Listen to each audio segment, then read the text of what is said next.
உங்கள் வீட்டில் யாருமே வாழைக்காய் சாப்பிட்றது இல்லையாங்க? அப்போ இந்த மாதிரி செஞ்சு கொடுங்க. இது வாழைக்காய் வறுவல்னு சொன்னால் யாருமே நம்ப மாட்டாங்க. அந்த அளவுக்கு ரொம்ப டேஸ்ட்டாக இருக்கும். வாழைக்காய் மாதிரியே தெரியாதுங்க. இப்போ இந்த ரெசிபி எப்படி செய்யுதுன்னு வீடியோக்குள்ளே போய் பார்க்கலாங்க.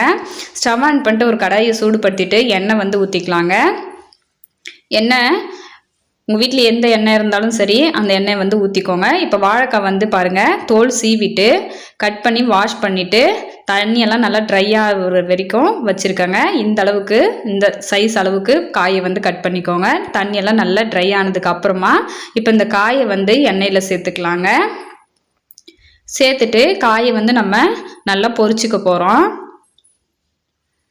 காய் வந்து நல்ல ஒரு பொன்னிறம் வரணுங்க. அந்த அளவுக்கு காயை வந்து நம்ம வேக வச்சுக்கலாம் அந்த எண்ணெயிலேயே. இந்த மாதிரி கை வச்சு அடிக்கடி கலந்து கொடுத்துட்டு இருங்க. அப்போ தான் எல்லா பக்கமுமே ஒரே மாதிரி வெந்து வரும். கலரும் பார்க்குறதுக்கு ஒரே கலராக தெரியுங்க. அடிக்கடி கலந்து கொடுத்துட்டு இருங்க.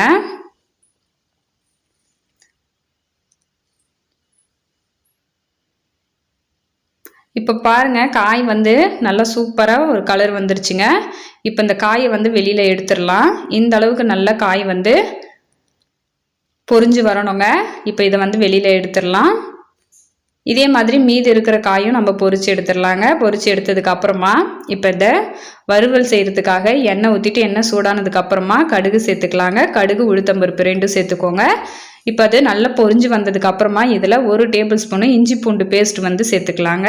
சேர்த்துட்டு இதோட பச்சை வாசனை போகிற அளவுக்கு இதை வந்து வதக்கி விட்டுறலாம். இப்போ இதை வதக்கி விட்டதுக்கு அப்புறமா நம்ம வறுத்து வச்சுருக்கோம்ல வாழைக்காயே, அதை வந்து சேர்த்துக்கலாங்க. சேர்த்துட்டு இப்போ இதை கலந்து விட்டதுக்கு அப்புறமா இதில் கருவேப்பிலை வந்து சேர்த்துக்கலாங்க. ஒரு 2 கொத்து அளவுக்கு சேர்த்துக்கோங்க. நல்லா தாராளமாகவே சேர்த்துக்கோங்க. சேர்த்துட்டு இப்போ இதையும் நல்லா கலந்து விட்டுறலாங்க. ரொம்பவே ஒரு சிம்பிளான ரெசிபி. சாம்பார் சாதம், ரசம் சாதம் கூடலாம் வச்சு சாப்பிட்லாம். அவ்வளோ டேஸ்ட்டாக இருக்கும். இது வாழைக்காயில் செஞ்சோன்னு சொன்னால் யாருமே நம்ப மாட்டாங்க.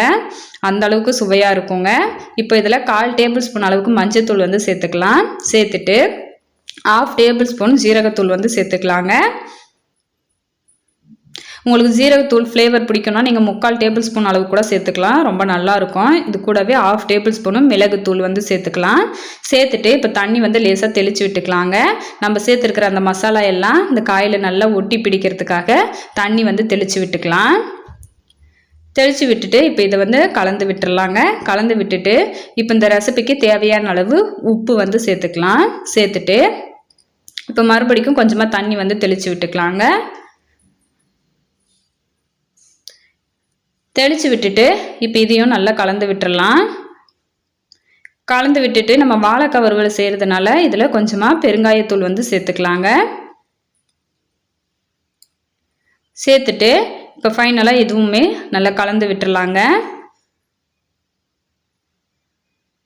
ஃபர்ஸ்ட் டைம் நம்ம சேனலை பார்க்குறது தான் சேனலை சப்ஸ்கிரைப் பண்ணிக்கோங்க. மறக்காமல் லைக் பண்ணிட்டு உங்கள் ஃப்ரெண்ட்ஸ் அண்ட் ஃபேமிலி மெம்பர்ஸ்க்கு ஷேர் பண்ணிக்கோங்க. பார்த்தீங்களா, காய் வந்து எந்த அளவுக்கு நல்லா சூப்பராக வெந்து வந்திருக்குன்னு. டேஸ்ட்டும் ரொம்ப அட்டகாசமாக இருக்குங்க. அவ்வளோதான், சூப்பரான வாழைக்காய் வறுவல் வந்து ரெடி ஆகிடுச்சு பாருங்கள். வாழைக்காய் இருந்தால் கண்டிப்பாக இந்த மாதிரி ட்ரை பண்ணி கொடுங்க. எல்லாருமே விரும்பி சாப்பிடுவாங்க. இனிமேல் வாழைக்காய் இந்த மாதிரி தான் செய்யணும்னு சொல்லுவாங்க. மறக்காமல் லைக் பண்ணி சப்ஸ்கிரைப் பண்ணிக்கோங்க.